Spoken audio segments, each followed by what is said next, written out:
దేవుని పరిశుద్ధ నామానికి మహిమ కలుగును గాక.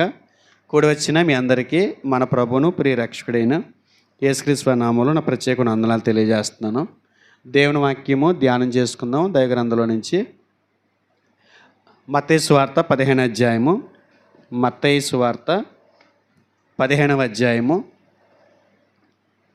మత్తయి సువార్త 15:26 వచనం. మత్తయి సువార్త 15వ అధ్యాయము 26 వచనం చదువుకుని మనం వాక్య ధ్యానం చేసుకుందాం. అందుకే ఆయన పిల్లల రొట్టె తీసుకుని కుక్క పిల్లలకు వేయుట యుక్తము కాదని చెప్పగా. జాగ్రత్తగా ఈ వచనాన్ని మనం పరిశీలన చేద్దాం. ఇది సమాజంలో చాలా వివాదాస్పదమైనటువంటి ఒక వచనం. చాలామంది విమర్శలు చేస్తున్నటువంటి వచనం. బైబిల్ మీద దుమ్మెత్తి పోస్తున్నటువంటి వారు అనేకులు ఈ వచనాన్ని వాళ్ళు ఉపయోగించుకుంటున్నారు. వాళ్ళ బాధల్లో వాళ్ళ ఉన్మాదాన్ని తీర్చుకోవడానికి ఈ వచనాన్ని క్రైస్తవ్యం మీద తప్పులు పట్టుకోవడానికి చాలా బాగా ఉపయోగించుకుంటున్నారు వాళ్ళు. దీని గురించి కొన్ని సంగతులు మనం ఆలోచించేద్దాం. క్రైస్తవులుగా మనం గత ఆదివారం నేను చెప్పినట్టు రక్షణ పొంది అలా ఉండిపోతే దేవునికి ఇష్టం కాదు. రక్షణ పొంది అలా ఉండిపోవటం దేవునికి ఇష్టం కాదు.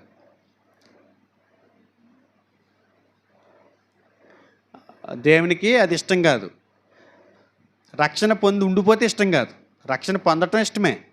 రక్షణ పొంది సత్యమును గూర్చి అనుభవజ్ఞానం కలిగి ఉండాలి. వాక్యం పట్ల సరైనటువంటి అవగాహన, సరైనటువంటి భావాన్ని గుర్తించగలిగే ఆత్మస్థితి దేవుడు క్రైస్తవుల నుంచి కోరుకుంటున్నారు. ఈరోజు యేసుక్రీస్తు వారు ఒక స్త్రీ తన బిడ్డని ఆరోగ్యం బాగోక దేవుని చేత పట్టబడి చాలా కాలం బాధపడుతూ కనికరం కొరకు ఎదురు చూస్తున్నటువంటి సమయంలో యేసుక్రీస్తు వారు చేస్తున్నటువంటి అద్భుతాలు, యేసుక్రీస్తు వారు చేస్తున్నటువంటి కార్యాలు ఆ నోట ఈ నోట తెలుసుకుని ఆయన దగ్గరికి వచ్చింది.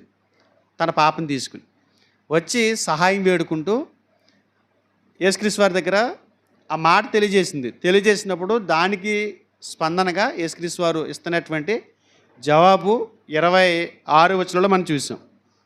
ఆమె అడుగుతున్న దానికి యేసుక్రీస్తు వారు జవాబు ఇవ్వటాన్ని మనం చూసాం.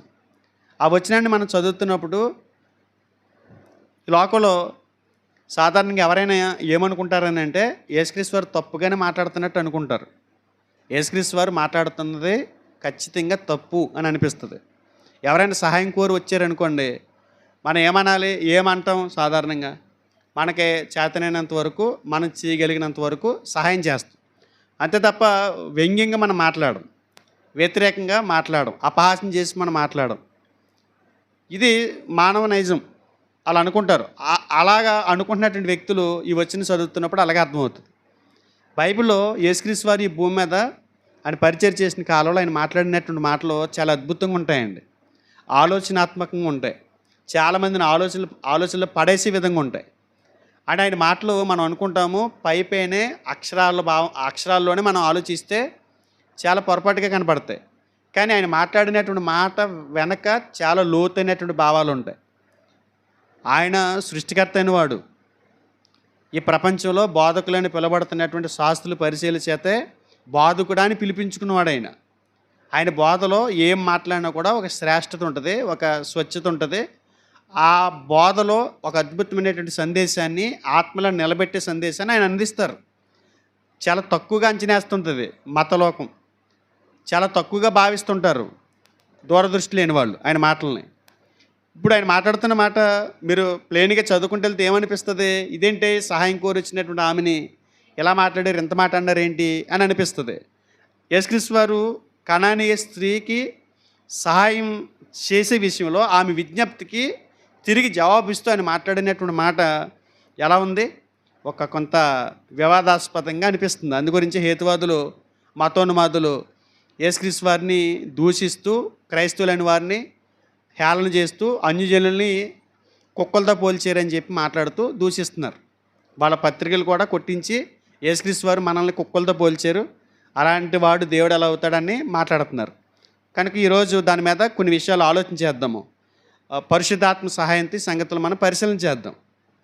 ఆమె విజ్ఞప్తి చేస్తే మనం చూడంగానే ఈ వచ్చిన మనకి ఎలా కనపడుతుంది? కఠినంగా కనపడుతుంది కదా, కఠినంగా కనపడుతుంది. ఏమన్నారు ఆయన? అందుకే ఆయన పిల్లల రొట్టె తీసుకొని కుక్క పిల్లలకు వేయుట యుక్తం కాదు. ఏం జరిగింది అక్కడ? 21 నుంచి చదువుతాం చూడండి. యేసు అక్కడ నుండి బయలుదేరి తూరు సీదోనుల ప్రాంతములకు వెళ్ళగా, ఇదిగో ఆ ప్రాంతముల నుండి కనాను స్త్రీ ఒకటి వచ్చి, ప్రభువా దావీదు కుమారుడా, నన్ను కరుణింపుము, నా కుమార్తె దెయ్యము పట్టి బహు బాధపడుతున్నదని కేకలు వేశాను.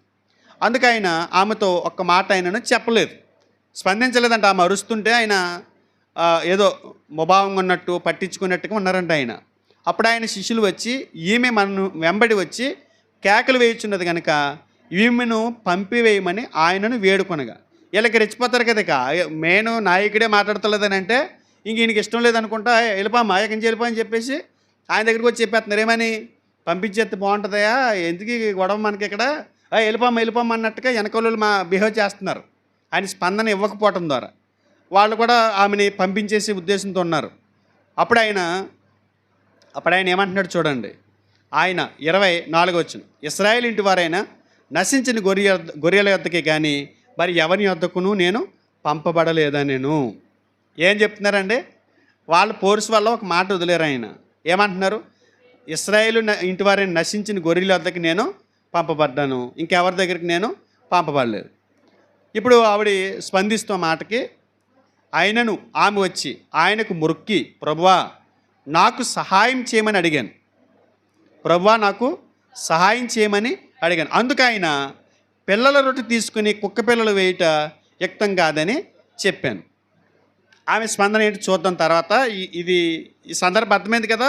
ఒక పాపను తీసుకొచ్చి కష్టంలో కనికరం కోరుకుంటున్న సందర్భంలో యేసుక్రీస్తు వారి స్పందనకే ఆవిడ ఎలా స్పందించిందో తర్వాత ఆలోచించేద్దాం. ముందు ఆ మాట ఎందుకన్నారు అన్నది మనకు తెలియాలి.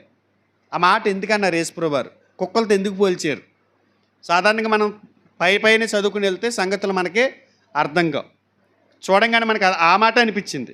అయితే ఇక్కడ విషయం ఏంటంటే, యేసుక్రీస్తు వారు పరిచర్య యొక్క ప్రాధాన్యతని వివరించడానికి ఆయన ఒక సారూప్యతను ఉపయోగిస్తున్నారు. ఒక సారూప్యత అంటే ఒక పోలిక, ఒక ఎంత అక్కడ పరిస్థితుల్లో జరుగుతున్నటువంటి దాన్ని తీసుకొచ్చి ఒక పోలికను చూపించి ఆయన పరిచర్య యొక్క ఉద్దేశాన్ని చెప్పడానికి ఆమెతో అక్కడ ఉన్నటువంటి శిష్య బృందానికి చెబుతున్న సందర్భం అనమాట. అంటే ఆయన పరిచర్య ఏంటి, ఆయన పరిచర్యకు ఉద్దేశం ఏంటి, ఎందు నిమిత్తం వచ్చారు అనేది ఒక పోలికని తీసుకొచ్చి మాట్లాడుతున్నారు. ఆయన నశించిన గొర్రెల యొద్దకే నేను పంపబడ్డాను అని ఒక విధానాన్ని తీసుకొచ్చి ఆయన మాట్లాడుతున్నారు. పిల్లలు ఎవరిక్కడ? పిల్లల రొట్టె మొక్క తీసుకుని కుక్క పిల్లలకు వేయట యుక్తం కాదన్నారు కదా. పిల్లలు ఎవరిక్కడ అని చెప్తున్నాడు అక్కడ. ఇశ్రాయేలీలు. పిల్లలు ఎవరు? ఇశ్రాయేల్ ప్రజల్ని సూచిస్తూ అని మాట్లాడుతున్నారు. రొట్టె ఆయన పరిచర్య యొక్క ఆశీర్వాదాలని సూచిస్తుంది. రొట్టె ఏమో ఆత్మ సంబంధమైన ఆయన పరిచర్య ద్వారా లభించేటువంటి ఆశీర్వాదాలకి సూచనగా చూపిస్తున్నాడు. వీళ్ళెవరు? పిల్లలేమో ఇశ్రాయేలీలు. ఇప్పుడు కుక్కలు ఎవరు? అంతే కదా. మరి ఇప్పుడు రొట్టెమో ఆయన ఇచ్చే ఆశీర్వాదాలు అయితే, నేను నశించిన ఇజ్రాయిల్ ఇంటి వారి వద్దకు నేను పంపబడ్డానంటే పిల్లలు వాళ్ళై ఉండాలి. ఇప్పుడు బళ్ళ మీద నుంచి పడిన ఆ రొట్టె ముక్కలు ఏవైతున్నాయో కుక్క పిల్లలు తింటాయి కదా, ఆ కుక్క పిల్లలకు పెట్టినట్టుగా మాకు పెట్టండి ఇవిడ అడిగింది కదా. దానికి ఆయన ఏమంటున్నాడు? కుక్క పిల్లలకు వేయట యుక్తం కాదు అంటే ఇప్పుడు ఆయన దృష్టిలో కుక్కలు ఎవరు? మరి కానాను ఆ దేశానికి ప్రాంతం నుంచి వచ్చినటువంటి ఆ స్త్రీయే కదా. అంటే అంజనులు, యూదులు కానటువంటి వాళ్ళు ఎవరైనా సరే అంజనులు ఈ భూమి మీద. అంజనులు అంటే యూదులు కానీ యూదేతర ప్రజల్ని అంజనులని వాళ్ళు పిలుస్తారు. అంటే ఇక్కడ యేసుక్రీస్తు వారు ఏం మాట్లాడుతున్నారు ఈ సందర్భంలో? 3 పార్టీషన్లు చేశాడు ఆయన. పిల్లలేమో ఇశ్రాయేలీలు, రొట్టెమో ఆయన ఇచ్చే ఆశీర్వాదాలు, మూడోది అంజనులు, వాళ్ళేమో కుక్కలతో పోల్చారు. ఇక్కడ కుక్కలతో పోల్చడానికి ఆ మాట మనం చదువుతున్నప్పుడు కొద్దిగా కఠినంగా మనకు అనిపిస్తుంది కుక్కలు అనేది. అయితే గ్రీకు మూల భాషలోకి వెళ్ళి మనం చూస్తే కుక్కలనే ఉంది. కుక్కలు ఎన్ని రకాలు ఉన్నాయి? 2 రకాలు ఉన్నాయి. కుక్కల్లో 2 రకాలు ఉన్నాయి. ఒక రకమైనటువంటి కుక్కలు ఏంటంటే పెంపుడు కుక్కలు. పెంపుడు కుక్కల్ని మన పిల్లల కంటే ఎక్కువగా చూసుకునే పరిస్థితులు ఉన్నాయి, లేవండి? మన పిల్లల కంటే ఎక్కువ బాగా చూసుకుంటాం మనం వాటిని. మన పక్కనే పడుకుండా పెట్టుకుంటాం. బోలంత ఖర్చు ఉంటుంది వాటికి. పెంపుడు కుక్కలు కొన్ని రోడ్ల మీద తిరిగే ఊర కుక్కలు ఉంటాయి, అవి శరపలు తినేస్తాయి, కుళ్ళిపోయిన ఆహార పదార్థాలు తినేస్తాయి, పెంటలో దొల్లుతాయి, రోడ్లకు అడ్డంగా పడుకుంటాయి. అవసరమైతే విచ్చలవిడి చూడండి, కుక్కల వెనకాల ఒక కుక్క వెనకాల 10 కుక్కలు తిరిగితే ఇలాంటి విచ్చలవిడితనం వాటిలో కనిపిస్తుంది. ఇప్పుడు నువ్వు పెంపుడు కుక్కలు అంటాడు అన్నదానికి, నువ్వు ఊర కుక్కలు అంటాడు అన్నదానికి ఆ తిట్టి ఎలా ఉంటుంది? అంటే కనీసం అలా కూడా కదా, ఊర కుక్కనండి అన్నాడు అని బాధపడతాం బయట. ఇక్కడ యేసుక్రీస్తు వారు వాడింది ఊర కుక్క అని వాడలేదంట, పెంపుడు కుక్క. అందుకే ఆయన ఏం తీసుకొచ్చాడు? బల్ల మీద నుంచి కింద ఎక్కడ పడుతుంది? రోడ్డు మీద ఉంటుంది కదా బల్ల ఎక్కడ ఉంటుంది? భోజన బల్ల ఇంట్లోనే ఉంటుంది. అంటే ఇది ఏ పరిస్థితి తీసుకొస్తున్నారని అంటే, ఆయన మాట్లాడినటువంటి పదజాలను బట్టి ఇక్కడ కుక్క అని కుక్కలతో పోల్చడం అని అంటే ఇంట్లో పెంచుకునే కుక్కలతో పోలుస్తున్నాడు అనుకుందాము. ఏదైనా కుక్కే కదండి, ఇంట్లో పెంచుకుంటే అది అన్న మనిషి అవుతుందా? ఏదైనా కుక్కే కదా. అంటే యేసుక్రీస్తు వారు ఈ పదజాలాలు వాడచ్చా? సైలెంట్ అయ్యారేంటి? యేసుక్రీస్తు వారు అలాంటి వాడచ్చా పదజాలాలు? అంటే ఇంట్లో పెంచుకున్నా, బయట ఈడులాంటి తిరుగుతున్నా అది కుక్కే, దానికి ఏదే స్పెషల్ ఏమి ఉండదు. అయితే ఇక్కడ యేసుక్రీస్తు వారు ఈ పదాలు ఆ స్త్రీతో కనాను స్త్రీతో ఎందుకు అలా మాట్లాడాల్సి వచ్చింది? ఇది మనం వాస్తవాన్ని మనం గ్రహించాల్సినటువంటి అవసరం ఉంది. ఇక్కడ విషయం ఏంటంటే, యేసుక్రీస్తు వారి యొక్క ప్రతిస్పందన, తిరిగి ఆవిడ అడిగిన దానికి ప్రతిస్పందించారు కదా, ఈ ప్రతిస్పందనకి యేసుక్రీస్తు వారు ఆ స్త్రీని తిరస్కరించాలి అనేటువంటి ఉద్దేశం అయితే కాదు. వాడు గుర్తుపెట్టుకోండి, ఆ సందర్భాన్ని మీరు చదువుతున్నప్పుడు యేసుక్రీస్తు వారు ఆమెని పక్కన పెట్టాలి, ఆమెని తిరస్కరించాలి అనేటువంటి ఉద్దేశం ఆయన మాటలు కనపట్ల, ఆ సందర్భంలో మనకు కనపట్ల. కానీ కళతో మొదటి చూపులని మనకు అర్థమయ్యేది ఏంటి? ఇదేంటి ఇలా మాట్లాడేసాడు అనుకుంటున్నాం. కానీ కంటెంట్ అంతా చదివిన తర్వాత మనకు అలా అనిపించదు. ఆమెని తిరస్కరించాలనేటువంటి ఉద్దేశం ఆయనకైతే లేదు. అయితే ఇక్కడ ఒక మాట కనపడుతుంది ఏంటంటే, ఆమె విశ్వాసాన్ని పరీక్షించడానికి, లేదంటే ఆమె అద్భుతమైనటువంటి పట్టుదలను బయటకు తీసుకురావటానికి ఉద్దేశించబడినట్టు ఉంది. అర్థమైంది నేను చెప్పిన మాట ఏంటి? ఒకటి, ఆమె విశ్వాసాన్ని పరీక్షించాలని. 2, ఆమెకి ఎంత పట్టుదల ఉందో. విశ్వాసం అందరికీ ఉంటుంది, పట్టుదలతో కూడుకున్న విశ్వాసం కొందరికే ఉంటుంది. అంటే ఆయన అక్కడ ఏదో ప్రయత్నం చేస్తున్నట్టుగా కనబడుతుంది తప్ప, ఆమెను దూషించాలనో, ఆమెని తిరస్కరించాలనో, ఆమెని హేళన చేయాలనో, లేకపోతే జాతి వైరం చూపించాలనేటువంటి ఉద్దేశం అక్కడ ఆయనలో కనపట్లేదు. మీరు ఆ కంటెంట్ చదవండి. అంటే ఆయన పోర్చి చేస్తున్నట్లేదా? ఆమె విషయంలో ఆయన పోర్చి చేస్తున్నట్లేదా? ఆమెను ఈ విధంగా నిమగ్నం చేయటం ద్వారా తన దయపై ఆమెకున్నటువంటి అంచంచలమైనటువంటి నమ్మకాన్ని ప్రదర్శించడానికి ఆయన ఆమెకు అవకాశాన్ని ఇస్తున్నట్టుంది. వచ్చిన వెంటనే చేసేసాడు అనుకోండి, ఏమంటే చెప్పాలి? మనం అడగంగానే పని జరిగిపోయింది అనుకోండి, ఆ క్రెడిట్ ఎవరికి ఇస్తాం? మొదట అవతల వ్యక్తికి ఇస్తాము, తర్వాత నేను వారిని ఆశ్రయించాను కాబట్టి నా తెలివితేటలని మనకు క్రెడిట్ తీసుకుంటాం.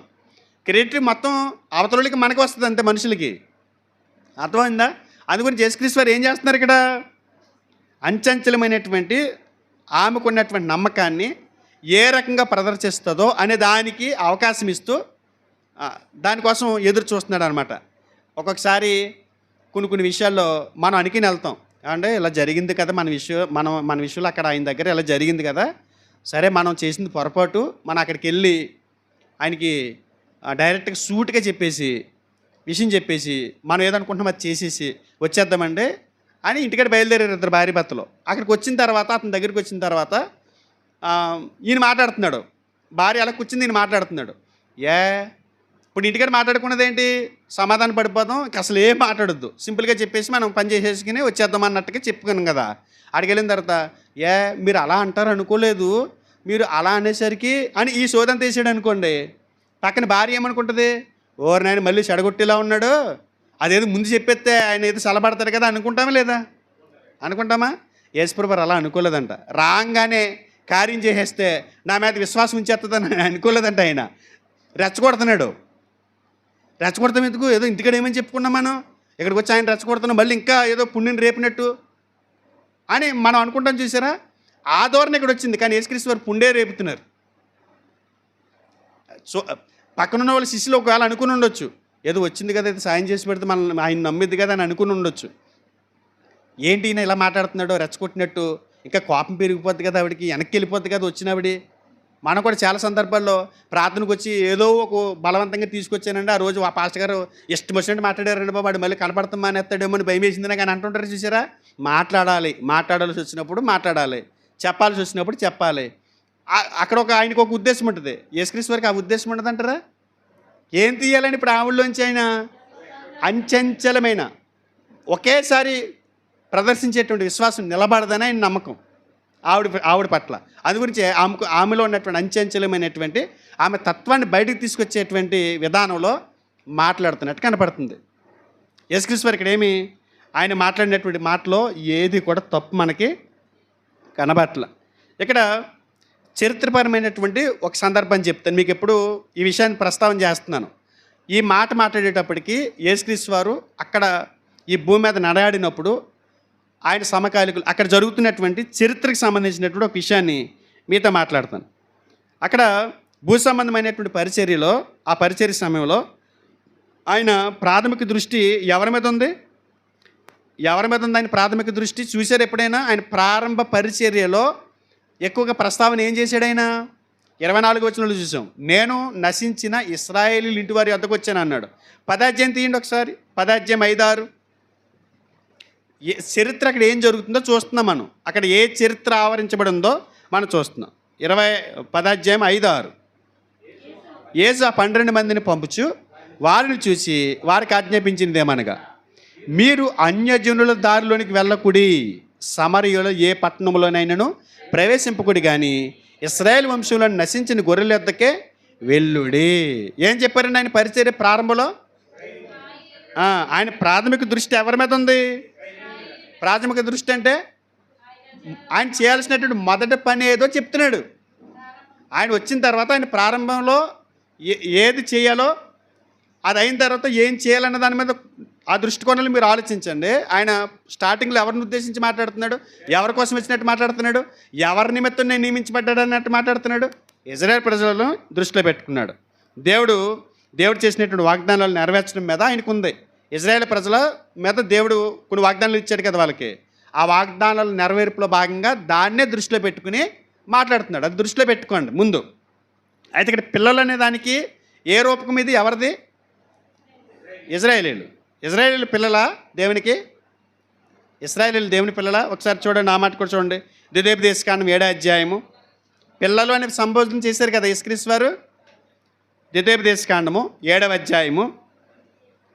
పిల్లలు అనే రూపకం ఎందుకు వాడాడు చూద్దాం. 7వ అధ్యాయము 5వ వచనం. కావున 7వ అధ్యాయము 5వ వచనం. కావున మీరు వారికి చేయవలసిందేమనగా 5 చదువుతున్నారా? 6 చూద్దాం. 6. నీవు నీ దేవుడైన యెహోవా ప్రతిష్ఠిత జనము, నీ దేవుడైన యెహోవా భూమి మీద ఉన్న సమస్త జనముల కంటే నిన్ను ఎక్కువగా ఎంచి నిన్ను తనకు స్వకీయ జనముగా ఏర్పరచుకొనెను. మీరు సర్వజనుల కంటే విస్తార జనమని యెహోవా మిమ్మల్ని ప్రేమించి మిమ్మను ఏర్పరచుకోలేదు. సమస్త జనుల కంటే మీరు లెక్కకు తక్కువే కదా. అంటే ఇప్పుడు ఎవరిని ప్రేమిస్తున్నట్టు కనపడుతుంది? ఇశ్రాయేలులకు మధ్య ఉన్న దేవునికి ఇశ్రాయేల్ ప్రజలకు మధ్య ఉన్నటువంటి ప్రత్యేకమైనటువంటి నిబంధన సంబంధాన్ని ఈ వచనం వివరిస్తుంది. యేసుక్రీస్తు వారు కూడా దాన్నే ప్రస్తావన చేస్తున్నారు. ఆయన పరిచర్య తొలి దినాల్లో ఎవరి మీద దృష్టి పెట్టాడని అంటే, ఎవరికైతే దేవుడు వాగ్దానాలు చేశాడో వారి విషయమై నేను పంపబడ్డాను, నా పనే అది, అందునిమిత్తమే నేను వచ్చాను అన్నట్టుగా ఆవిడికి చెప్తున్నాడు. చాలా సందర్భాల్లో కూడా ఆ విషయాన్ని ఆయన ప్రస్తావన చేశారు. ఇక నిర్గమకాండం 19వ అధ్యాయము, నిర్గమకాండము 19:5-6లో కూడా మనకు కనిపిస్తుంది. కాగా మీరు నా మాట శ్రద్ధగా విని నా నిబంధనను అనుసరించి నడిచిన ఎడల మీరు సమస్త దేశ జనులలో నాకు స్వకీయ సంపాద్యమగుదురు. కింద కూడా చెప్పాడు, మీరు నాకు యాజక రూపమైన రాజ్యముగాను పరిశుద్ధమైన జనముగాను ఉందిరని చెప్పుము. ఎవరండి వీళ్ళు? ఇశ్రాయేలీలు. ఎవరికి సొత్తు? దేవునికి సొత్తు, స్వకీయ జనాంగం. భూమి మీద ఎవరో కాదంట, కేవలం ఇజ్రాయేల్ గోత్రికులేనంట. అంటే కనానీలు ఇక్కడ మీరు చూడండి, భూమి మీద వారితో పాటు ఇంకా చాలామంది జనాంగం ఉన్నారు కదా. ఎప్పుడైతే మేము దేవుని సొత్తు అని ఇజ్రాయేల్ ప్రజలు అనుకున్నారో, దాన్ని బట్టి మిగతా ప్రజలు ఏమనుకుంటారు? ఆల్ దేవుడే అనేటువంటి భావం వస్తుంది కదా. అంటే కనాను స్త్రీ కూడా అలా అనుకుందా? ఆయన హృదయాంతరంగా ఎరిగినవాడే. ఆవిడ ఏమనుకుందా ఆయనకి తెలియదేం కాదు. కానీ అక్కడ ప్రజలకి కళ్ళకు కట్టినట్లుగా ఒక చిత్రాన్ని చూపించాలి. ఆయన పరిచర్య యొక్క ప్రాథమికమైన ఉద్దేశంతో పాటు ఇంకా ఏదో చెప్పాలన్న ఒక ఉద్దేశం. ఆమె విశ్వాసాన్ని బయటకు తీయటమే కాకుండా, క్రైస్తవ ప్రపంచానికి తెలియాల్సినటువంటి సంగతులే కాకుండా, క్రైస్తవేతరులైనటువంటి ప్రజలకు కూడా ఆయన పరిచర్య యొక్క ఉద్దేశం తెలియాలి అనే ఆలోచనతో ఆయన ఆ మాట మాట్లాడాడు అనిపిస్తుంది. వాళ్ళైనా ఆయన సొత్తు. ఒకసారి రోమాపత్రిక 3వ అధ్యాయం తీయండి. రోమాపత్రిక 3వ అధ్యాయము 29:30 చూడండి. 29:30. దేవుడు యూదులకు మాత్రమే దేవుడా, అన్యజనులకు దేవుడు కాడా? ఒకసారి చూడండి, దేవుడు యూదులకు మాత్రమే దేవుడా, అన్యజనులకు దేవుడు కాడా? అవును, అన్యజనులకును దేవుడే. ఈ కోణాలు మీరు ఆలోచించండి. చాలామంది అప్పటికి ప్రజలు ఏమనుకుంటున్నారు? యేసు ప్రభు వచ్చేసరికి ఇశ్రాయేలుకి మాత్రమే ఆయన దేవుడు, మన ఆయన దగ్గరికి వెళ్ళటానికి కానీ ఆయన ప్రజలతో సహవాసం చేయడానికి కానీ మనం అర్హులు కాదు. ఇప్పుడు కనాని స్త్రీ కూడా ఏమనుకుని ఉండాలి? పని వీళ్ళు అనుకునే భావం పక్కనెట్టేసేయండి. యువతలు యూదులు ఏమనుకుని ఉంటారు? కుక్కలతో ఎందుకు పోల్చాడు తెలుసా? యేసుప్రభు వారు కుక్క అనాలని కాదు అక్కడ. ఈ యూదులు వారు కాకుండా వేరే జాతి వారిని కుక్కలు అనికినవారు అంటారు. ఊర కుక్కలు అంటారు. మీరు పద్ధతులు లేవురా, ఏది పడితే తింటారు. వాళ్ళకి తిండి విషయంలో కట్టడాలు ఉన్నాయి కదా, శుభ్రం చేసుకునే విషయంలో కట్టడాలు ఉన్నాయి కదా. బయటికి వెళ్ళి వస్తే మనం కాళ్ళే కడుక్కుంటాం, వాళ్ళు బయటికి వెళ్ళి వస్తే కాళ్ళు కదా కడుక్కునేది. కాళ్ళతో పాటు సరుకు తెచ్చిన సంచి కడుగుతారు, నీళ్ళు చల్లుతారు, ఆ చెప్పుల మీద నీళ్ళు చల్లుతారు, వస్త్రాల మీద నీళ్ళు చల్లుకుంటారు. అంటే వాళ్ళ ఉద్దేశం ఏంటి? మేమున్నంత పవిత్రత బయట వాళ్ళు కలిగి ఉండరు. అంటే మీరు ఏది పడితే తింటారు, ఎక్కడ పడితే అక్కడ తిరుగుతారు, తిరిగేసి మరల ఇంట్లోకి వచ్చేసి దూరిపోతారు. అంటే ఈ జనాంగం కాకుండా మరొక జనాంగాన్ని యూదులు ఇలా తప్పుగా భావించే ఉద్దేశం వరకు ఉంది. యూదులు అంటండి అన్యజనుల్ని కుక్కలో అని సంబోధించేవారంటండి. మత్తయి సువార్త 7వ అధ్యాయము 6వ వచనం చూడండి. మత్తయి సువార్త 7వ అధ్యాయము 6వ వచనం, పరిశుద్ధమైనది కుక్కలకు పెట్టకుడి, పరిశుద్ధమైనది కుక్కలకు పెట్టకుడి. అంటే యూదులు అన్యజనుల్ని ఒక అవహేళనాత్మకమైనటువంటి ఉద్దేశంతో ప్రస్తావించేవారంట. అంటే కుక్కలతో పోల్చేవారు వాళ్ళు. ఇక్కడ యేసుక్రీస్తు వారు కాదు పోల్చడం, అక్కడ ఆ పరిస్థితులన్నీ వాళ్ళకి తెలుసు కదా, అక్కడ ఆ లైన్లోకి తీసుకొస్తున్నాడు వాళ్ళని. యూదులు వాళ్ళ ఆహార నియమాలు పాటించేవారు కాదు. అన్యులు వారికి ఇష్టమైనట్టుగా ప్రతి దానిని ఆరగించేసేవారు, ప్రతి చోట వాళ్ళు తిరిగేసేవారు. మురుకులోని కుక్కలు చూడండి, మలం కూడా తినేస్తాయి. ఆకలి తినడానికి ఏమి లేకపోతే ఏం తినేస్తాయి? మనుషులకు మలం కూడా తినేస్తాయి. ఈ చాలా సందర్భాలు మనం చూస్తూ ఉన్నాం. పశువులు వేసినటువంటి పేడ కూడా తినేస్తుంది కుక్కలో. తిండి లేక మరి వాటి బుద్ధి అంతా తెలియదు, కానీ ఊర కుక్కలైతే ఇలాగే చేస్తుంటాయి. ఇలాగే ఆ కుక్కకు ఉన్నటువంటి లక్షణాలన్నీ కూడా అన్యజనులకు ఉన్నాయి. మేమంత పవిత్రులు వాళ్ళు కాదు అనేటువంటి ఉద్దేశం యూదులకి ఏర్పడిపోయింది. అందుగురించి అన్యజనుల్ని తరచుగా పందులతోటి కుక్కలతోటి పోల్చడం అనేది వాళ్ళకి అలవాటు అయిపోయింది. మేమే దేవుని ప్రజ అనేటువంటి ఒక ఉద్దేశం వరకు ఏర్పడిపోయింది. ఆ ఉద్దేశాన్ని తీసుకొచ్చి ఆయన హైలైట్ చేస్తున్నాడు, దాన్ని హైప్ చేస్తున్నాడు. హైలైట్ చేసి వాళ్ళకి ఒక పాఠం అందరికీ నేర్పించాలనుకుంటున్నాడు, వారితో పాటు అందరికీ నేర్పించాలనుకుంటున్నాడు. కనానీయులతో సహా అన్యజనులు తరచుగా ఏమనివారు? బయట వ్యక్తులు ఏమనివారు? దేవునితో ఒడంబడిక లేని ప్రజల్ని కుక్కలతో హీనంగా చూసేవారు.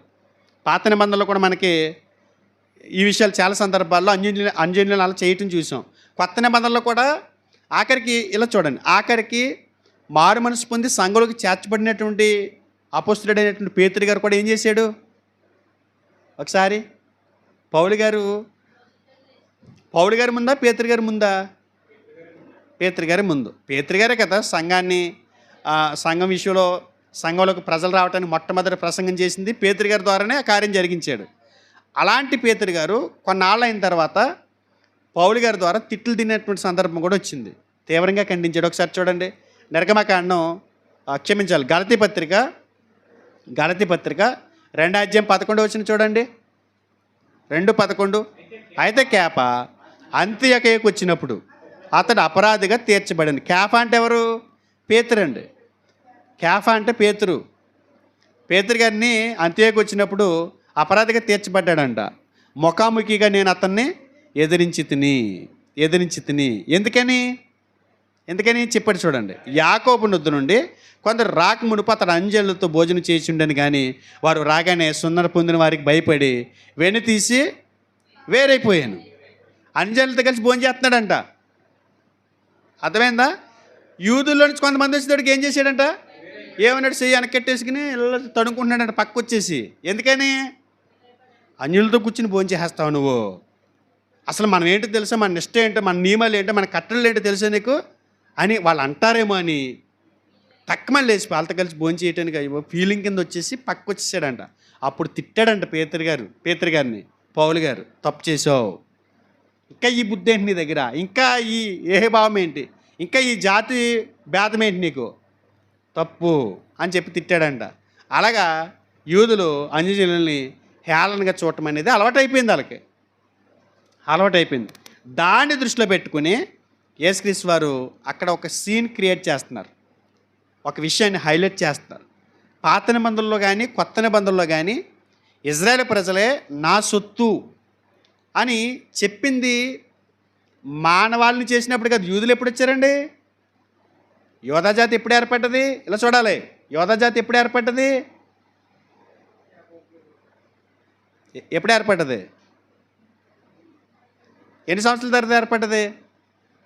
ఆది మానవుడు మొదలుకొని 2500 సంవత్సరాలు అయిన తర్వాత యోధా జాతి అనేది ఇశ్రాయేలీలు అనేవారు ఏర్పడ్డారు. అంతకుముందు 2500 సంవత్సరాలు యూదులు అనేవాళ్ళు లేరు. ఆ జాతే లేదు, ఒక ప్రత్యేకత అంటూ ఏమి లేదు. ఒక విషయం చెప్పను ఉన్నాను, మానవాళ్ళందరి పట్ల దేవుని ఉద్దేశం ఏంటి చెప్పను. ఆదాము చేసినప్పుడు చూపులేట్ విధానాన్ని అనుసరించాడు. చూపులేట్ వేసాం కదా, అక్కడ అందరి మీద పడుతుందా, కొంతమంది మీద పడుతుందా? అంటే దేవుని దృష్టి అందరి మీద ఉందా? ఆదాముని చేసినప్పుడు కొందరి మీద ఉందా? అందరి మీద ఉంది. 2000 వద్దొద్దు పేనొద్దురే, ఇదా 2500 సంవత్సరాల పాటు దేన్ని అనుసరించాడు దేవుడు? చూపులేట్ విధానాన్ని అనుసరించాడు. మనుషులు ఎవరు ఆయన్ని సంతృప్తి పరచలేదు. ప్రతి జాతి, ప్రతి వర్గం, ప్రతి ప్రాంతం ఆయన దుఃఖపెడుతూనే ఉంది. అంటే ఇజ్రాయేల్ ప్రజలు ప్రత్యేకంగా ఎందుకు ఏర్పాటు చేసుకున్నాడు అన్నది మీకు క్లారిటీ ఇస్తున్నాను, వాళ్ళే ఎందుకు ఆయనకి అన్నది. అయితే ఇప్పుడు ఏం చేశాడంటే దేవుడు చూపులేట్ ఆపేసాడండి. చూపులేట్ ఆపేసి టార్చ్ లైట్ వేసి వెతకడం మొదలెట్టాడు. ఇలా చూసుకో. భారతదేశం వచ్చాడు, మిద్దె వాళ్ళ ఇంటికి వచ్చాడు, ఎవడ కనపడలేదు. కుడిపొడి వాళ్ళ ఇంటికి వచ్చాడు, ఎవరు కనపడలేదు. వేరే వాళ్ళ ఇంటికి వచ్చాడు, ఎవరు కనపడలేదు. అలా చూసుకుంటూ వెళ్తే ఇజ్రాయెల్ దేశంలో అబ్రహాం అనేటువంటి ఒక వ్యక్తి కనపడ్డాడు. ఆయన దగ్గరికి వచ్చేటప్పుడు ఆయన నీతిగా కనపడ్డాడు. నిజ దేవుణ్ణి తెలుసుకోవాలనేటువంటి తపనతో ఉన్నాడు. అది అక్కడ టార్చ్ లైట్ ఏం చేశాడు తెలుసా? స్టాప్ చేశాడు, ఆయన మీద పెట్టాడు. ఇప్పుడు ఈ అబ్రహాం అనేటువంటి ఈ వెలుగులోకి ఆయన తండ్రికి విశ్వసించి ఆయన విశ్వాసాన్ని అనుసరించే వాళ్ళు ఎవరైనా సరే ఒక ప్రత్యేకమైన జాతి అవుతున్నారు. ఆయనలోంచి వచ్చినటువంటి వాళ్ళే ఇజ్రాయేలీలు. ఆ జాతిని ప్రత్యేకించుకుని ఈ జాతి ద్వారా ప్రపంచాన్ని రక్షించాలనుకున్నాడు. ఇప్పుడు ట్యూబ్లైట్ తీసేసి ఏ విధానం అనుసరించాడు? టార్చ్ లైట్ విధానం. టార్చ్ లైట్లోకి మనం రావాలి తప్ప వెలుగు అంతా రాదు. అది అక్కడికి వచ్చినోడే రక్షించబడతాడు, ఆ వెలుగులోకి వచ్చినోడే రక్షించబడతాడు. ఆ విధానాన్ని అనుసరించిన కారణాన్ని బట్టి ఎవరిని ఏర్పాటు చేసుకున్నాడు? అక్కడ నిజంగా మన ఇండియా వాళ్ళు ఎవరైనా ఉండుంటే కనుక ఇజ్రాయెల్ లేరనుకోండి, ఇప్పుడు ఇండియా వాళ్ళే దేవుడి సొత్తు అని అనుకుందరేమో. ఎక్కడన్నా పాకిస్తాన్లో ఎవరి మీద పడింది? పాకిస్తాన్ వాళ్ళే దేవుని సొత్తు అనుకుందరేమో. కానీ ఎవరి మీద పడింది? ఇజ్రాయెల్ మీద పడింది టార్చ్ లైట్. అందులో ఆయన పెద్దడు ఒక ఆయన కట్టుకున్నాడు కాబట్టి ఇప్పుడు వాళ్ళు ఇప్పుడు ఇజ్రాయేల్ ప్రజలు ఆయన ఇండియా దేవుడు అని అందరేమో. ఒకవేళ మన ఇండియాలో ఎవరి మీద పడితే లైటు ఆయన ఇండియా వాళ్ళకే దేవుడు అని మనకు కాదు అని అందరేమో. చూడండి ఒక విషయం, అందరికీ దేవుడు అవసరం, దేవునికి అందరూ అవసరం. అది గురించే పాత నిబంధనలు చెప్పాడు. ఏదో మన మీద అనుజన్యమని అంటే అలగా జనమని కాదు, ఆయన సృష్టించలేని వారమని కాదు, ఆయనకి మనకి సంబంధం లేకుండా పుట్టామని కాదు. ఒకసారి చూడండి, పాత నిబంధనలు చెప్పాడు ఆ విషయం. యెషయా గ్రంథం 49:6. యెషయా గ్రంథము 49:6. ఏమండి? నీవు యాకోబు గోత్రపు వారిని ఉద్ధరించినట్లు ఇశ్రాయేలులో తప్పింపబడిన వారిని రప్పించినట్లు నా సేవకుడై ఉండుట ఎంతో స్వల్ప విషయం.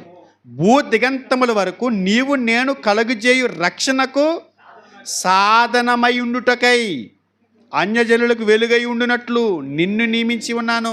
నా టార్గెట్ ఏంటంటే నిన్ను ఏర్పాటు చేసుకోవడానికి గల కారణం ఏంటంటే సమస్త అంజనులను రక్షించుకోవడానికి నేను ఏర్పాటు చేసుకున్నాను. నువ్వు ప్రత్యేకమైన జాతి, నేనే ఆయనకి పిల్లలం, మేమే గొప్ప జాతి అని అనుకుంటే మాత్రం బాగోదు. నేను ఏర్పాటు చేసుకున్నది కారణం ఏంటంటే సమస్త అనుజనులు నీ ద్వారా రక్షించబడాలని నేను ఏర్పాటు చేసుకున్నాను. నీ ద్వారా ఎవరైనా? అబ్రహాము, తర్వాత ఇస్సాకు, యాకోబు 12 గోత్రాల్లో యోధాలో యేసుక్రీస్తు.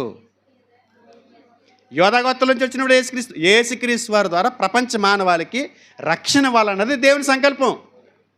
అందుకని అక్కడ టార్గెట్ చేయాల్సి వచ్చింది. యేసుక్రీస్తు వారు ఆ గోత్రం నుంచి వస్తున్నాడు కాబట్టి వారిని ఏర్పాటు చేసుకోవాల్సి వచ్చింది. పాత నిబంధనలు చెప్పేశాడు, అన్యజనులు నా ప్రజలు, వాళ్ళకుండా నా ప్రజలే, నువ్వేదో పెద్ద ప్రత్యేకమైన వాడని అనుకుని నువ్వు కళ్ళు నెత్తి మీద పెట్టుకోకు, నీతో వాళ్ళ సమానమే, వాళ్ళతో నువ్వు సమానమే అని పాత నిబంధనలోనే చెప్పినట్టు మనకు కనబడుతుంది. అర్థమవుతుంది నేను చెప్పింది? నాకు రేపు స్టార్టింగ్ తీసుకెళ్ళండి మిమ్మల్ని. యేసుప్రభు వారు చెప్పిన మాట సాధారణమైన మాట కాదు, సాధారణమైన విషయం కాదు. 45:22 చూడండి. 45:22 భూదిగంత నివాసులారా నా వైపు చూసి రక్షణ పొందుడి. భూదిగంత నివాసులారా నా వైపు చూసి రక్షణ పొందండి. భూదిగంత ఇజ్రాయేల్ ప్రజలారా అన్నాడా? భూదిగంత నివాసులారా అంటే అందులోకి అందరూ వస్తారా? అన్ని జాతులు వస్తారా? అన్ని జాతులు వస్తారు. మీరు ఆలోచించండి జాగ్రత్తగా. యూదులకి కౌంటర్ ఇస్తున్నాడు అనమాట అక్కడ. ఆమెకు కాదు కౌంటరు. ఎవరికి కాదు? కనాను స్త్రీకి కాదు కౌంటర్ ఇచ్చింది ఆయన, యూదులకి. ఆమెలో ఉన్నటువంటి ఈ చెడు పేజీని తీసేసి దేవుని మీద ఆమె అంచెంచలేమని విశ్వాసాన్ని ఆమె పెంచుకోవాలి, వీళ్ళకి బుద్ధి రావాలి. చూసారా, ఒక్క దెబ్బకి 2 పిట్టలు అంటారు. అలా కొట్టాడనమాట ఆయన. వీళ్ళకి ఎవరో మతోన్మతులకు అర్థం కాక ఈ మాట యేసుక్రీస్తు వారు మనల్ని కుక్కలతో పోల్చాడు అంటున్నారు. తప్పు కదా అది? వాళ్ళ మాట తప్పు కదా? ఎంత గొప్ప దేవుని మనం కలుగున్నాం చూడండి, ఎంత గొప్ప రక్షకుడిని మనం కలుగున్నాం చూడండి, ఎంతో లోతైనటువంటి భావాలతో అయినా మాట్లాడినట్టు కనపడుతుంది. మత్తయి సువార్త 15:26 ఒకసారి చూడండి. అక్కడ మత్తయి సువార్త 15:26. అందుకైన పిల్లల రొట్టె ముక్క తీసుకుని కుక్క పిల్లలకు వేయటం యుక్తం కాదని చెప్పగా, అంటే ఈ వచనం ఏం చెబుతుందంటే దేవుని విమోచన ప్రణాళిక క్రమాన్ని హైలైట్ చేస్తుంది. సువార్త మొదట ఎవరికి అందింది? ఇశ్రాయేలీలకి. సువార్త ముందు ఇశ్రాయేలీలకి అందింది. ఎందుకని? వారి ద్వారా సమస్త మానవాళికి రక్షణ ఇవ్వాలి. ఒకసారి రోమాపత్రిక 1:16 చూడండి. రోమాపత్రిక 1:16. సువార్తను గురించి నేను సిగ్గుపడివాడను కాను, యాలయనగా నమ్ము ప్రతివానికి, టోటల్ చెప్పేశాడండి, టోటల్ ప్యాకేజ్ ఇచ్చేసాడు. నమ్ము ప్రతివానికి అని చెప్పి మరొక డివైడ్ చేస్తున్నారు చూడండి. మొదట యూదునికి, మొదట ఎవరికి? యూదునికి. తర్వాత గ్రీస్ దేశస్తునికి కూడా రక్షణ కలుగజేయట అది దేవుని శక్తి అయి ఉన్నది. ఏం తీసుకొస్తున్నాడు ఈయన? సువార్త మొదట ఎవరికి? యూదులకు వెల్లడి చేయబడింది, తర్వాత అన్యజనులకు విస్తరించింది. దేవుని విమోచన ప్రణాళికని, ఆ క్రమాన్ని హైలైట్ చేస్తున్నాడు ఆయన. క్రమం. ముందు వాళ్ళ కోసం వచ్చానమ్మా అన్నాడు, అయితే సర్లే నీకు నమస్కారం అని వెళ్ళిపోయింది అనుకోండి, ఏం కోల్పోను? తన కుటుంబం రక్షణ కోల్పోయింది కదా. ఆమె పర్వాలా, నేను ఉంటా, నువ్వు నాకు కావాలి అని నిలబడిపోయింది. అలా వెళ్ళిపోయిన వాళ్ళే వీళ్ళంతా, మతోన్మాదులంతా. ఆయన మాటలు తట్టుకోలేక వెళ్ళిపోయిన వాళ్ళే. వెళ్ళిపోయి అక్కడికి వెళ్ళి ఏం చేస్తున్నారు? గోడెక్కి వెనక్కి తిప్పుతున్నారు ఇలాగా. ఆయనకి నిమిషం పని తీసేయాలంటే ఎవరినైనా, కానీ ఈ సందేశాన్ని వాళ్ళు అర్థం చేసుకోవాలని కోరుకుంటున్నాడు ఆయన. అందుకే దేవుడు ఈ సందేశాన్ని బైబిల్ గ్రంథంలో గ్రంథస్థం చేసి ఈ గ్రంథాన్ని ప్రపంచానికి అందించారు. ఆయన ఉద్దేశాలు, ఆయన ప్రణాళికలన్నీ కూడా బహిర్గతం చేస్తూ దేవుని దయ పొందటానికి జాతి కాదు, విశ్వాసం కీలకమని వచనం చెబుతుంది. జాతితో పని లేదు, విశ్వాసంతోనే పని. ఆమె విశ్వాసం చూపించింది కాబట్టి ఉంది, పొందుకుంది. జాతి పరంగా మాట్లాడాలంటే ఆమె ఏం చేయాలి? అసలు ఆ మాటకి నిజంగా సర్లే తానికి వాళ్ళకే చేసుకో అని కోపం వచ్చి వెళ్ళిపోవాలి. వెళ్ళిందా? అంటే ఏం చెప్తుంది ఆ వచనం? జాతి ముఖ్యం కాదంట ఆయనకి, విశ్వాసం కీలకమంట. విశ్వాసంతో యేసుని వెతుకుతున్నటువంటి ఎవరైనా సరే ఆయన కృప పొందటానికి అర్హులంట. ఆ స్త్రీ పట్టుదల మరియు వినయాన్ని, ఆమె పట్టుదల, ఆమె వినయాన్ని కనపడుతుంది అక్కడ. ఆమె పట్టుదల ఉందా? వెళ్ళిపోయిందా? ఏంటో పట్టుదల? ఎంత గొప్ప మాట మాట్లాడింది చూడండి. 15:27 ప్రభువా, ఏంటండి? కుక్క పిల్లలు కూడా తన యజమానుల బల్ల మీద నుండి పోడు ముక్కలు తినును కదా అని చెప్పాను. ఆ ప్రతిస్పందన చూడండి ఆవిడదే. సర్లే ఏదో ఆ మొక్కన పాడేయండి మొక్క అన్నట్టుగా. మేము కుక్కలమే, మేము కాదనే అంటలేదు, కానీ ఆ మొక్కైనా పాడేస్తే మేము ఏదో బతుకుతామో తిని. వేరే తర్జుమలు ఏముందంటే తెలుసా అండి? వేరే అనువాదాలు ఏముందంటే తెలుసా? అన్యజనులమైన మేము యూదులతో కూడా వారి రొట్టెను తినుటకు బల్ల మీద కూర్చుండలేకపోవచ్చు, కానీ బల్ల క్రింద నుండి ముక్కలు కుక్కలు సహితం తింటాయి కదా, పోనీ ఆ కుక్కలతో పాటు మేము కూడా 2 ముక్కలు తీసుకుని తింటామని అని ఉందంట వేరే తర్జుమాలో. అంటే ఆమెలో ఉన్నటువంటి విశ్వాసం బయటపడిందా లేదా? పడిందా? అంటే ఆమెలో ఉన్నటువంటి ఆ విశ్వాసం దృఢమైందా కాదా అని యేసుక్రీస్తు వారు బయటికి తీసుకురావటానికి ఒక బలమైనటువంటి పదాన్ని వాడాడు ఆయన. గట్టిగా నిజంగా అలా మనల్ని అంటేనా తొళ్ళ బాదుకునా ఈయన తప్ప ఎవరు లేరేటి? దేవుణ్ణి 100 దేవుళ్ళు మార్చాం. నిజంగా వాళ్ళు మార్చేయటం మంచిదైంది, ఎందుకంటే నిజమైన దేవుడు దొరికాడు కదా. కానీ ఈయన మార్చకూడదు. ఇక ఆయన మార్చామంటే మాత్రం శూన్యమే ఇంకా మన జీవితాలు. ఆమె విశ్వాసం చూశారు ఎంత గొప్పగా ఉందో. బళ్ళ క్రింద నుండి కుక్కలు తింటాయి, కానీ ఆ కుక్కలతో పాటు మేము కూడా తినడానికి. అంటే ఆమె ఏం చెప్తుందంటే, ఆమెకు తెలుసు ఇజ్రాయెల్ ప్రజలు రొట్టెలు తింటా ఉంటే కబుక్కిని తినగా కింద పడ్డాయనుకోండి అటక్కుమని పట్టుకుంటాయి. మన కింద పడేసినప్పుడు ఒకవేళ పడకపోయినా మనం వేస్తూ ఉంటాం, ఇలాగా మనకి ఇష్టమైన ఇలా ఇసురుతూ ఉంటాం, అవి అలా క్యాచ్ పట్టుకుంటాయి. కనీసం మేము కూడా అలా ఉంటాము అన్నట్టుగా ఆమె మాట్లాడుతుంది. ఆమెలో ఏం కనపడుతుంది మనకి? చాలా పట్టుదల ఉందండి. ఆమెలో పట్టుదల కనపడుతుంది. ఆమెలో ఇంకేం కనపడుతుంది? విశ్వాసం కనపడుతుంది. ఆయన మీద ఉన్నటువంటి బలమైనటువంటి విశ్వాసం. అందు గురించి యేసుక్రీస్తు వారు వెంటనే కింద స్పందించారు. అంటే ఆయన అనుకున్నది బయటికి వచ్చిందా? యేసుక్రీస్తు వారు ఏ పదాలు వాడారు? నేను చిన్న వివరణ ఇస్తాను. ఇది బయటికి మనం అప్లోడ్ చేస్తున్నాం కదా, కొంతమంది మతోన్మాదులు మాట్లాడుతున్న దానికి జవాబు ఇవ్వగలిగేటట్టుగా ఇంకా కొంతమంది తెలుసుకోవడం కోసం నేను దీన్ని వాడుతున్నాను. యేసుక్రీస్తు వారు వాడినటువంటి పదాలు, యేసు మాటల్ని ఏమని అనాలంటే, ఆయన యొక్క మెస్సియాత్వమునకు సంబంధించినది కానిది గాను, ఆ స్త్రీ ఎడల ఆక్షేపణీయమైనది గాను మనకు కనబడుతుంది కదా. కానీ యేసుక్రీస్తు వారు మాట్లాడినటువంటి మాటలో సరైనటువంటి తర్జుమా ఇవ్వలేకపోయినాయి అంట. కొన్ని సందర్భాల్లో మనం మాట్లాడేస్తాం కదా, మాట్లాడేసినప్పుడు అలా అన్నాడా, నన్ను ఎవరో చెప్పిన మాట ఇచ్చుకుని చెవులు పాడేసుకుని ఏమంటాం? అలా అన్నాడా అని కోప్పడిపోతుంటాం. కొంతమంది తెలివైన వాళ్ళు ఏం చేస్తారో తెలుసా? అలా అన్నా కూడా ఆయన మొహం చూసావు నువ్వు అన్నప్పుడు అని అడుగుతారు. అసలు మొహంలోంచి వచ్చిందా, పెదాల నుంచి వచ్చిందా, హృదయంలోంచి వచ్చిందా, విపరీతమైనటువంటి పగతో ఉన్నప్పుడు వచ్చిందా? అన్ని మాటలు మనం తీసుకోకూడదు. ఒక మాట వచ్చిందంటే, కొంతమంది చూడండి మాట్లాడుతున్నప్పుడు అలా సైలెంట్గా ఉంటారు. ఆ గొడవ జరుగుతుంది అనుకోండి, నిజంగా తన భార్యని తిట్టాడు కానీ అది గుండెల్లోంచి వచ్చింది కాదు, పైన మాట్లాడాడు, మనసులోంచి వచ్చింది కాదు అని అంటారు చూసారా? అలాగే భార్య కూడా భర్తని అన్నప్పుడు, ఎందుకంటే ఇది పెద్ద గొడవ అయిపోయింది, మనకి వీళ్ళకి పూడుతుంటే వీళ్ళకి పూడితే వీళ్ళకి కోపం వస్తుంది, అందుగురించి ఇద్దరిని కలిపి చెప్పాల్సి వస్తుంది అన్నిటికి. అన్నీ మగవాళ్ళ కోసమే మాట్లాడుకుంటాడైనా అని అనకుండా. ఆ, ఇప్పుడు ఇలా మాట్లాడుతుంటాం కదా, ఈ పరిస్థితులన్నీ అక్కడ ఉన్నవాడు చెప్తాడు, ఆయన ఇక్కడి నుంచి రాలేదు, ఇక్కడి నుంచే మాట్లాడాడు, ఆయన ఏదో దేని ఉద్దేశం చొప్పున మాట్లాడాడు అంటారు చూసారా.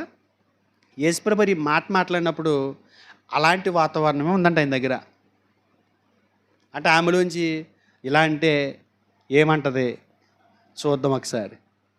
ప్రేమతో, ఆమె మీద ఉన్నటువంటి ఆప్యాయతతో, ఆమె మీద ఉన్నటువంటి జాలితో, అమ్మా కుక్క పిల్లలకి పెట్టడం భావ్యం కాదు అని ఇలా ఉంటాడు జాలితోటి. లేకపోతే నిజంగా ఎలా కుక్క పిల్లరా అన్నాడు ఇంకోటి ఎలా ఉంటుంది అసలు. మరి ఆవిడ నిలబడిందంటే ఈ బుద్ధి లేని వాళ్ళకి అర్థం అవ్వాలి కదా. అలా అనలేదు, ఆయన మొత్తం మీద ఏదో సున్నితంగా మాట్లాడి ఉంటాడు ఈయన అని అనుకోలేక. అంటే ఇక్కడ ఏమంటాడంటే యేసుక్రీస్తు ఆయన మాట్లాడుతున్నప్పుడు ఆ స్త్రీని పరీక్షిస్తూ, కొన్ని సందర్భాల్లో కొంత స్థిరత్వం అవసరమే ఉంటుందండి. మనం వెంటనే చేసేయాలని చూస్తుంటాం, కానీ అక్కడ స్థిరత్వం కోరుకోవాలి. స్థిరత్వం అంటే ఇతను జరిగిన తర్వాత నిలబడతాడా, ఈ జరిగిన వెంటనే మళ్ళీ తొట్టిల్లుతాడా అనేది తెలుసుకోవటం కోసం ఆ స్థిరత్వాన్ని వారిలోంచి రాబట్టుకోవడానికి మనం కొన్ని పదజాలాలు, పరుష పదజాలాలు వాడుతుంటాం. అలాంటి పరుష పదజాలాలు కూడా యేసుక్రీస్తు వారు ఆమె స్థిరత్వాన్ని బయటకు తీసుకురావడం కోసం వాడారంట. ఈ గ్రంథ పాఠం యేసు స్వరధోరణి కానీ, ముఖ్యమైన వైఖరులు కానీ, సంభాషణ సరళిలో ఈ రెండును కూడా ఆవశ్యకమైనటువంటి కోణాలై ఉన్నాయంట. ఒక కోణం ఏంటంటే ఆయన స్వరధోరణి ఎలా ఉంది, కొద్దిగా పవర్ఫుల్గా మాట్లాడి ఉన్న ఆయన ముఖ వైఖరి ఎలా ఉంది, గట్టిగా మాట్లాడినా కూడా మొహంలో నుంచి కళ్ళలో కనిపెట్టేయచ్చు. ఒక్కొక్కసారి సున్నితంగా మాట్లాడినా కూడా కళ్ళు చెప్పేయచ్చు, కళ్ళతోటి. ఇటు కఠినంగా మాట్లాడేది అవదే తెలుసు, స్లోగానే మాట్లాడాడు కదా, పగతో మాట్లాడలేదు కదా అన్నాం అనుకో, ఒరే ఆయన చూపు అర్థం అవ్వట్లేదు, నీకు చేయనిది అని అన్నాడు, అర్థం అవ్వలేదు, ఇంకా అక్కడెట్టిన వెళ్ళతాడు రా. ఒకటి గట్టిగా మాట్లాడేసి వాడికి అయ్యి బాబోయ్ ఇంకా అసలు అవ్వదానన్నాడు అనుకో, ఒరే ఆయన నోట్లోంచి తప్ప హృదయంలోంచి రాలేదు, కళ్ళు తెలుస్తలేదు, ఎంత జాలిగా చూస్తున్నాడో. ఇలా కనిపెడతాం లేదా మనుషులను చూసి. ఆ వాతావరణం అక్కడ ఉందంట. యేసుప్రభువు వారు రెండిట్లు వాడాడంట.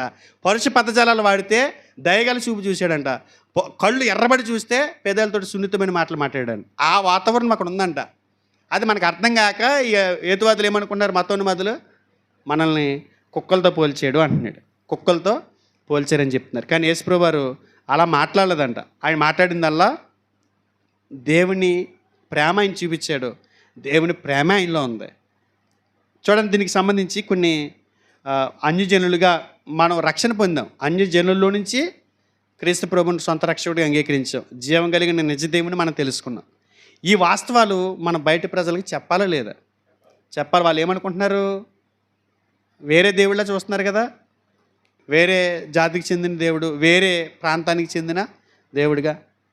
చాలా సందర్భాల్లో కొన్ని ఎలా ఉంటాయంటే, ఎవరైనా పక్క ఊరోడు వచ్చాడు అనుకోండి, పాలకొల్లు కాకుండా పక్క ఊరోడు వచ్చాడు అనుకోండి, పాలకొల్లు ఏమంటారు, రే ఆడెవడో వచ్చి మనోడిని ఇక్కడ ఇది చేయటం ఏంటి అంటారా.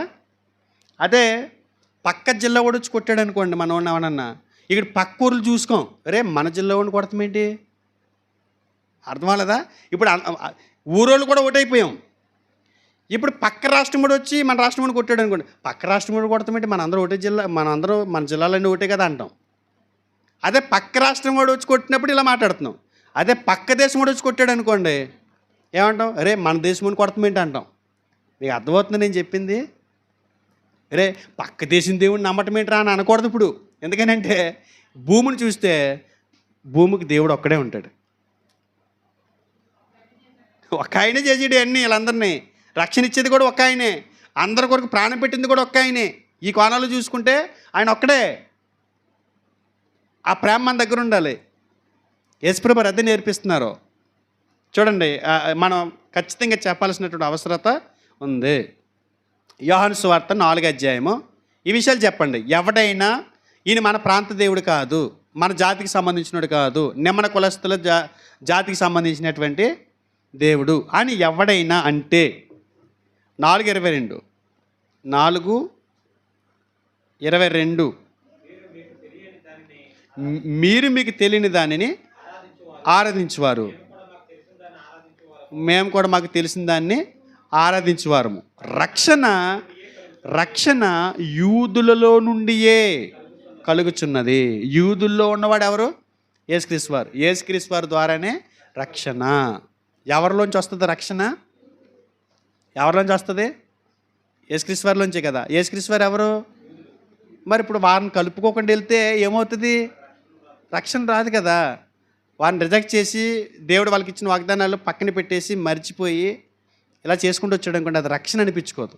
దేవుడు ముందు నుంచి పక్కగా ఒక ప్రణాళిక రచించుకున్నాడు. ఆ ప్రణాళిక ప్రకారం ఈ రక్షణ అనేది ప్రజల్లోనికి ప్రవేశపెడుతున్నాడు. అది క్రమం. రక్షణ అనేది యూదులోంచి వస్తుందంటే అర్థం ఏంటి? ప్రతి ఒక్కరూ రక్షించబడతారని అర్థమవుతుంది అందులో. యూదులు అక్కడే కాదు, యూదుల్లోంచి రక్షణ వస్తుంది. యూదుడని లేదు, గ్రీస్ చేసేస్తుడని లేదు, అన్యుడని లేదు, దాసుడని లేదు, స్త్రీ అని లేదు, పురుషుడని లేడు. అందరూ రక్షించబడాలి అనేది దేవుని సంకల్పం. రోమాపత్రిక 11వ అధ్యాయము 17-18 చూడండి. 17-18. అయితే కొమ్మలలో కొన్ని విరిచివేయబడి అడవి ఒలువు కొమ్మవై ఉన్న నీవు వాటి మధ్యన అంటు కట్టబడి ఒలువు చెట్టు యొక్క సారవంతమైన వేరులో వాటితో కలిసి పాలు పొందిన ఎడల ఆ కొమ్మలపైన నీవు అతిశయింపకుము. 18. నీవు అతిశయించితివా? వేరు నిన్ను భరించుచున్నది కానీ నీవు వేరును భరించుటలేదు. ఏం చెప్తున్నాడండి ఇక్కడ? యూదులైనటువంటి ఇజ్రాయేల్ ప్రజలతో మాట్లాడుతూ, నువ్వు హెచ్చిపోకు, అన్యజనులు అనేటువంటి ఒక అడవి ఒలివ కొమ్మని తీసుకొచ్చి అంటుకట్టాడు. ఇప్పుడు రెండు కలిసి పెరుగుతున్నాయి. నువ్వు కాదు, వాళ్ళు కూడా దేవుని సొత్తే. దాన్ని నరికేలని చూస్తే మాత్రం నిన్ను నరికేస్తాడైనా, నరికివేయబడతామని చెప్తున్నాడు. కింద సందర్భం అంతా చదవండి. యూదులు ఖండిస్తూ మాట్లాడుతున్న సందర్భం. అంటే రక్షణ అనేది అన్యులు ఎవరి ద్వారా విశ్వాసం, ఎలాంటి విశ్వాసం చూపించడం రక్షణ పొందుతారు అన్నది కనబడుతుంది మనకి. యూదుల్లో నుంచి వస్తుంది, అది దేవుని వాగ్దానాలు వారిలోంచి వస్తాయి, అదే ఇతరులకి స్ప్రెడ్ అవుతుంది అని. ఎఫెసీయులకు రాసిన పత్రిక 2వ అధ్యాయము 13-14 చూడండి. ఎఫెసీయులకు రాసిన పత్రిక 2వ అధ్యాయం 13-14. అయినను మునుపు దూరస్తులైన మీరు ఇప్పుడు క్రీస్తు యేసునందు క్రీస్తు రక్తం వలన సమీపస్తులై ఉన్నారు. ఆయన మన సమాధానమై ఉండి మీకును మాకును ఉండిన ద్వేషమును అనగా విధిరూపకమైన ఆజ్ఞలు గల ధర్మశాస్త్రమును తన శరీరమందు కొట్టివేడి చేత మధ్యగోడను పడగొట్టి మన ఉభయులను ఏకము చేసెను.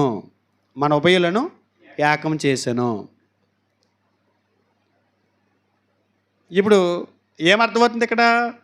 ఇరువురిని, రెండు జాతులు ఉన్నాయి, అన్యులు యూదులు. రెండింటిని ఏకం చేశాడు క్రీస్తు ప్రభు. ఇప్పుడు రక్షణ ఎవరిలోంచి వస్తుంది? క్రైస్తవుల్లోంచి. అంతే కదా. మరి ఏకమైపోయింది కదా. ఇప్పుడు ఏకమైపోయారు. ఇప్పుడు యూదులని లేదు, గ్రీసు దేశస్తులు లేదు, అందరూ క్రీస్తునందు క్రైస్తవులు. రక్షణ క్రైస్తవుడి ద్వారానే వస్తుంది, క్రీస్తు ద్వారానే రక్షణ. ఇది ప్రారంభ దశ గురించి మాట్లాడుకున్నాం కదా. ఇప్పుడు ప్రారంభ దశలో లేవు, ఇక క్రీస్తు రాకడ సమీపంగా ఉంది. రక్షణ క్రీస్తు ద్వారానే వస్తుంది. క్రైస్తవులే రక్షణ ప్రచురించవలసి వారినే ఉన్నారు. కాబట్టి ఇది దృష్టిలో పెట్టుకోండి. ఇది యేసుక్రీస్తు వారు స్టార్టింగ్లో ఆయన పరిచర్య ప్రారంభంలో వచ్చినటువంటి స్త్రీతోటి ఈ సత్యాన్ని, ఈ ఉన్నతమైనటువంటి భావాలు ప్రజలు అర్థం చేసుకోవాలని మాట్లాడుతున్నటువంటి పదం అది. ఈ వాస్తవాన్ని చెప్పడానికి ఆయన వాడినటువంటి పదం అండి అది. అదంటే తప్పు పక్కన పెట్టేసేయండి. చాలా గొప్ప విషయం చెప్పాడు ఆయన దాంతో. క్రైస్తవేతర లోకానికి, మతోన్మాదానికి తప్పుగా కనపడింది. కానీ చాలా ఉన్నతమైన సంగతులు కుక్క పిల్లలతో పోల్చి మనకు బోధించాడు. వాస్తవాలు కుక్క పిల్లలకు వేయట యుక్తము కాదు అనే మాట అంటలో తప్పుందా అంటున్నా. యేసుక్రీస్తు అలా అంటలో తప్పు ఉందండి. మీరు మాట్లాడతలేదు, అర్థం అవ్వలేదు అన్నట్టుంది.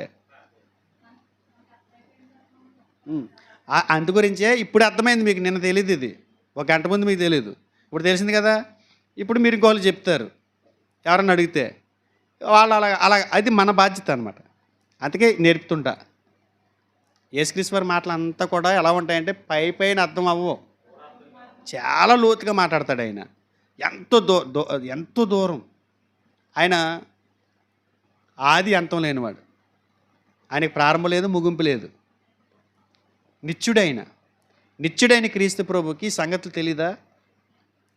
ఇలా ఎలా దూషిస్తారో, ఇలా అంటారో అని తెలియదు ఆయనకి. కానీ అక్కడ ఆయన అది మాట్లాడడానికి గల ప్రధానమైన ఒక ఉద్దేశం ఉంది. ప్రజలు అర్థం చేసుకోవాలి. మనం కూడా ఈ మాట ఇనుంటే యేసుప్రభుని నమ్ముకుని ఉందామని, నమ్ముకొని ఉండకుండా వెళ్ళిపోదామంటారా? మీరు ఇది ఎప్పుడు వినలేదు మీరు? ఇప్పుడు ఈ వచనం మీ చెవిని పడిందండి. మీరు క్రైస్తవేత్తలుగా ఉన్నప్పుడు, క్రీస్తు నమ్మనప్పుడు నమ్ముదరా నమ్మకపోదురా అంటున్నా. మీకు విషయం చెప్పనా? మీరు నమ్ముదురు అంతే. ఇప్పుడు తెలిసిందిగా, వదిలి వెళ్ళిపోతారా? ఆయన ప్రజ అనుకుంటారు. ఇక్కడ విషయం ఏంటంటే, అలాంటి వాళ్ళందరినీ రక్షించుకోవడానికి ఆయన సంకల్పం అది. ఎవరైతే ఆయన దగ్గరికి వస్తారో, హెచ్చులకు పోకుండా, జాతి వైరు లేకుండా, ప్రాంత భేదాలు లేకుండా, ఎవరైతే రక్షణ మాత్రమే మాకు కావాలనుకుని వస్తారో, పరలోకం మాత్రమే మాకు కావాలనుకుని వస్తారో, వాళ్ళు ఎలాంటి ప్రశ్నలు రేచారు. ఇయే అన్నీ దేవుడు మాట్లాడుతుంది. ఆఖరికి మనం ముగింపుకు వస్తూ ఈ వచనం ఈరోజు క్రైస్తవులు ఎలా అర్థం చేసుకోవాలి? ఆ రోజు అక్కడ పరిస్థితులు అలా జరిగింది. ఇప్పుడు మనం ఎలా అర్థం చేసుకోవాలి అంటే, ఇది నేటి క్రైస్తవులకి ఈ వచనం దేవుని వెతకటంలో అవసరమైనటువంటి వినయం మరియు పట్టుదలను గుర్తు చేస్తుంది. అంటే దేవుడు కావాలంటే, దేవుణ్ణి ఆయన ఇచ్చే రక్షణను మనం అనుభవించాలని అంటే ఏం కావాలి మనకి? దేవుణ్ణి వెతకటంలో వినయం కావాలి, పట్టుదల కావాలి. యేసుక్రీస్తు వారి సవాలుతో కూడిన మాటలకు కనానీ స్త్రీ ప్రతిస్పందన ఎలా ఉంది? విశ్వాసం.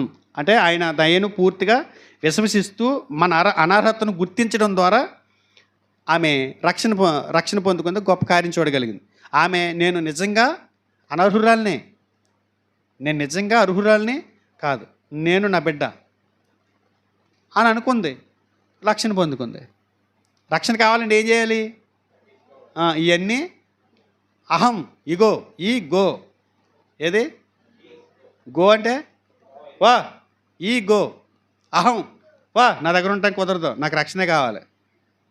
ప్రాంతంతో మళ్ళీ అమెరికా దేవుడు, ఇజ్రాయెల్ దేవుడు, నెమ్మడి కులస్తుల దేవుడు, నాకు అవసరం, నాకు రక్షణ కావాలి, నా కుటుంబానికి రక్షణ కావాలి, ఇదే కావాలి అని అనాలంట. అదే దేవుడు ఆ వచనం ద్వారా మనకు నేర్పిస్తున్నాడు.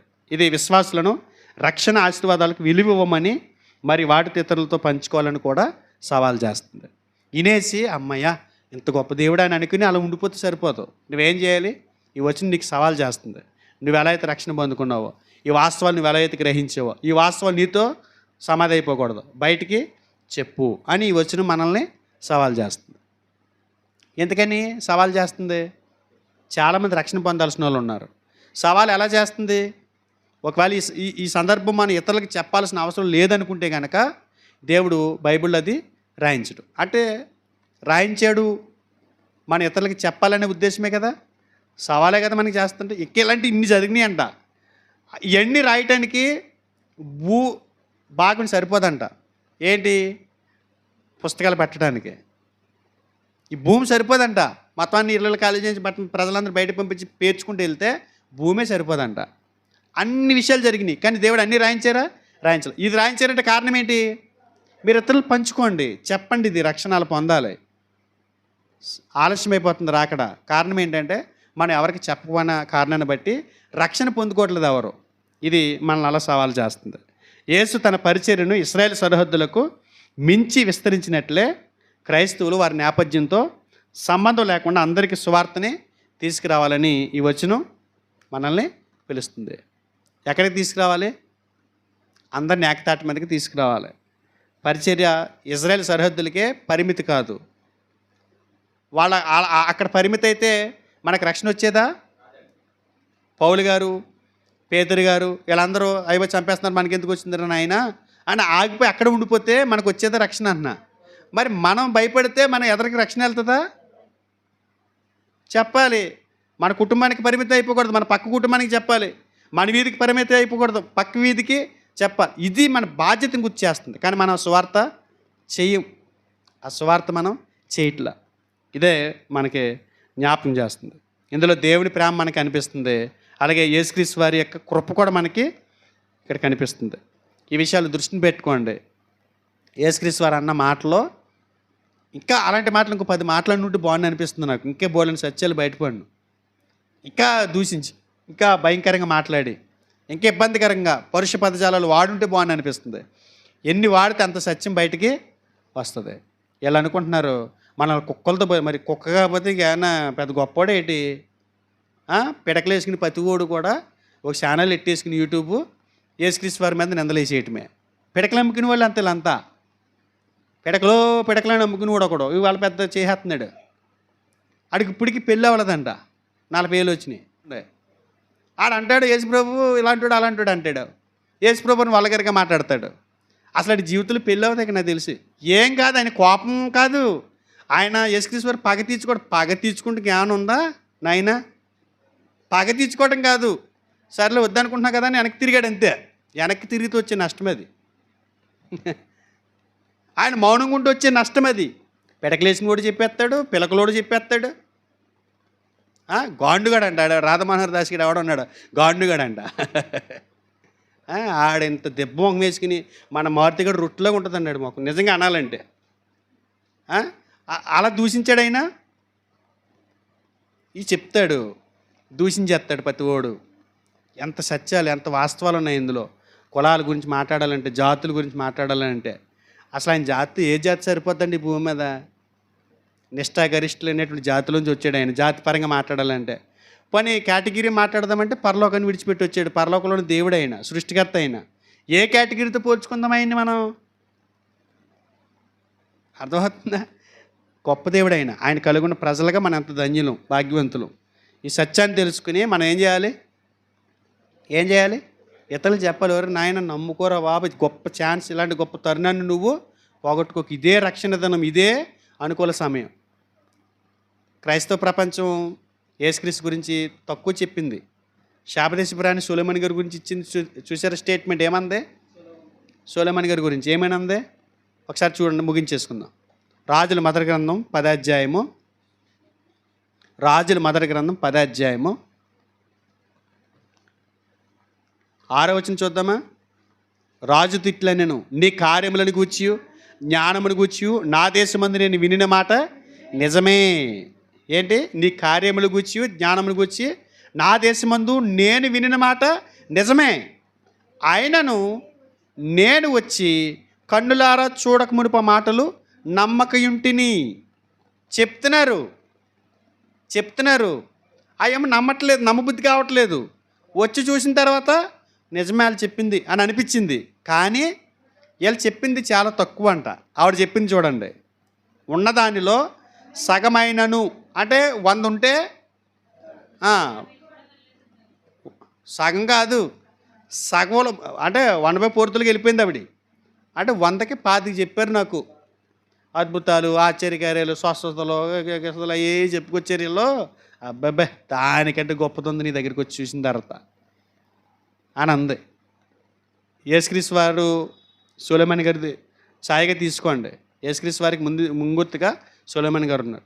ఇక్కడ శాపదేశపురానికి ఛాయగా, శాపదేశపురాన్ని అంజనులకి ఛాయగా ఉంది. నిజంగా అంజనులు వచ్చిన తర్వాత అలాగే అంటున్నారు, మాకు ఇవే చెప్పారు చిన్న పనికి మళ్ళీ అన్నీ. బంగారు షాప్కి వెళ్ళామన్నా పట్టీలు కొనడానికి. ఆ పట్టీల కంటే అందంగా కనపడే ఆ పేపర్లో కట్టాడు. పింక్ కలర్ పేపర్ ఉంటుంది కదా, ఆ పేపర్లో కట్టేదోడికి ఎంత తగ్గతగ్గలు ఆడిపోతుంది. ఆ పట్టీలేమో రేట్ ఎక్కువ, ఆ పేపర్ ఏమో ఉత్తిది, కానీ ఏది అందంగా కనపడుతుంది. ఇప్పుడు నిజంగా అది ఎలా ఉంటుంది? మన వాళ్ళు ఆ బంగారం కొట్టుకడికి వెళ్ళాం, ఈ పింక్ పేపర్ ఇచ్చాడు చాలా అందంగా ఉందని చెప్తున్నారు. ఇంతకీ ఆ బంగారం గురించి చెప్పట్లేదు. యేసుక్రీస్తు వారు మీ పాపాలు క్షమిస్తాడు, మీకు రక్షణ ఇస్తాడు, మీకు పరిశుద్ధాత్మ వరం ఇస్తాడు. అన్నిటికంటే ముఖ్యంగా పరలోకంలో ఒక ఇల్లు సిద్ధపరుస్తున్నాడు, అది ఇస్తాడు. ఈ చెప్పడం మానేసి ఈ పేపర్ ఇస్తాడు చూసారు, పొట్టలు చుట్టేటప్పుడు ఇస్తాడు చూసారు, అది నీట్గా ఇయే స్వస్థతలు అద్భుతాలు అన్నీ చెప్తున్నారు. వాళ్ళు వచ్చిన తర్వాత ఇంత గొప్ప రక్షణ పక్కన పెట్టి అక్కడ ఆవిడదే అంటుంది. ఇవన్నీ చెప్పారేంటారు నాయన నిజము. అసలు ఇక్కడికి వచ్చి చూసిన తర్వాత మీరు చెప్పింది అసలు ఏం కాదు, ఒక వంతు కూడా కాదు. ఇంత గొప్ప దేవుని మీరు కలిగి ఉన్నారా అని చెప్పగలుగుతున్నారు. ఇది నేను అనేది ఎందుకు చెప్తున్నానంటే, ఈ కనాని స్త్రీ స్థానంలో మనం ఉన్నాం. ఆ వాస్తవాలు తెలిసినాయి. వాస్తవాన్ని వాస్తవంగా చెప్తే 100% మనం చెప్పగలిగితే క్రీస్తు ఔన్నత్యం వాళ్ళకి తెలుస్తుంది. అర్థమైందా? మనతో పాటు రక్షణ ఎవరు పొందాలి? మన మన స్నేహితులు, బంధువులు, కుటుంబీకులు ఎంతోమంది రక్షణ లేకుండా చచ్చిపోతున్నారండి. మన బాధ్యత అది. ఈ వచనం మనకి అదే సవాల్ చేస్తుంది. అలా ఉండటానికి మనల్ని పిలుస్తుంది ఈ వచనం. ఆలోచిస్తారనుకుంటున్నా. ఈ మాట మీకే కాదు, ఈ యూట్యూబ్ ద్వారా అనేక మంది హృదయాలు తెరవాలని కోరుకుంటూ ప్రార్థన చేయండి. ఖచ్చితంగా ఆలోచిస్తారు. ఆలోచనలు పడేయాలి ఈ మెసేజ్. దేవునికి మహిమ కలుగును గాక. ప్రార్థన చేసుకుందాం.